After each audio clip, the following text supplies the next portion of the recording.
કરજણ તાલુકા પંચાયત વલણ બેઠકો માટે કોંગ્રેસના ઉમેદવાર મુસ્કીમ યાકુબ ખંડેરાવે ઉમેદવારી પત્ર ભર્યું. સમર્થકો હાજર હતા.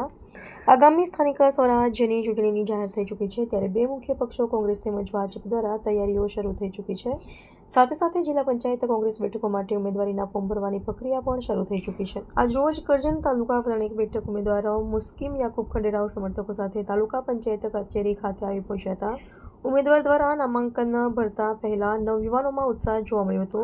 તેઓ જનતાના પ્રશ્નોને પ્રાથમિકતા આપશે અને વિકાસના મુદ્દાઓ પર કામ કરશે, તેમનું ભવ્ય જીત અપાવશે. આ પ્રસંગે ગામના સ્થાનિક આગેવાનો અને કાર્યકરોએ ઉમેદવારોને શુભેચ્છાઓ પાઠવી હતી અને જીત માટે વિશ્વાસ વ્યક્ત કર્યો હતો.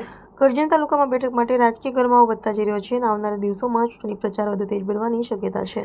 કરજણ તાલુકા પંચાયત કચેરી ખાતે તાલુકા વિકાસ અધિકારીને ઉમેદવારે પોતાનું ફોર્મ રજૂ કર્યું હતું અને જોવાનું રહ્યું કે આગામી 26 એપ્રિલે યોજાનારી ચૂંટણીના મતદારો કયા પક્ષના ઉમેદવારને વિજયની વરમાળા પહેરાવે છે તે આગામી 28 એપ્રિલના રોજ જાણવા મળશે.